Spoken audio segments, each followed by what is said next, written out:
জমি সংক্রান্ত বিবাদের জের প্রতিবেশীদের সশস্ত্র হামলায় এক পরিবারের 4 জন রক্তাক্ত।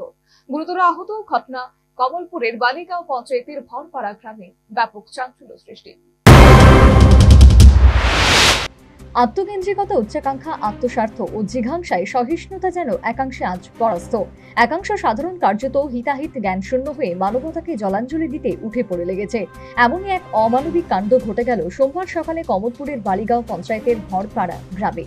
জমি সংক্রান্ত বিবাদের জেরে প্রতিবেশীর সশস্ত্র নৃশংস হামলায় রক্তাক্ত ও গুরুতর আহত হলেন এক পরিবারের 4 সদস্য। কার্যত স্থানীয় বাসিন্দা রামযতন ফার্সি নিজ জমিতে বেড়া দিতে গেলে ঘটনাচক্রে প্রতিবেশী হরিমোহন ঘাসি ও তার ছেলে লক্ষণ ঘাসি রামযতনের উপর হামলা চালায়। পরবর্তীতে এই হরিমোহন ঘাসি ও তার ছেলে লক্ষণ ঘাসি রামযতন ফার্সির দাদা রামরতন ফার্সির উপরে চড়াও হয়। এক্ষেত্রে প্রতিরোধের মুখে প্রাথমিক অবস্থায় পালিয়ে পরবর্তীতে সপরিবারে এসে সশস্ত্র অবস্থায় গোটা ফার্সি পরিবারের উপর হামলা চালায় এই ঘাস পরিবার। এতে গুরুতর আহত হন রামরতন ফার্সি ও তার স্ত্রী সুমতি ফার্সি, দাদা রামরতন ফার্সি ও তাদের দিদি লক্ষ্মীনিয়া ফার্সি। সে সময় কার্যত ঘটনাস্থলে রক্তারক্তি কাণ্ড। সঙ্গে সঙ্গে আহতদের বিমল সিংহ মেমোরিয়াল হাসপাতালে নিয়ে যাওয়া হয়।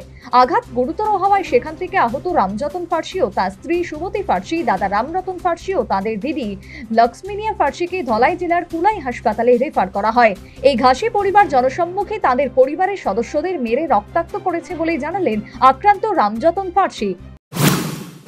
আমার জায়গার মধ্যে আমি বেড়া দিতে গেছি, দেখে তারা বাড়ি থেকে আয়া সবে মানে মাইকদুর করছে। এখানে আমার 2-3টা থাপ্পড় মারছে।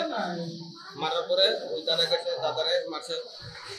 এরপরে দাদা বাইকটা লইয়া আইতো থানাত, মানে আমার ব্যাপারে কইতো। লগে লগে হের ভাইটা আয়া একদম বাইকের মধ্যে লাগায় বাইক সহ হেরে ফেলাই গেছে।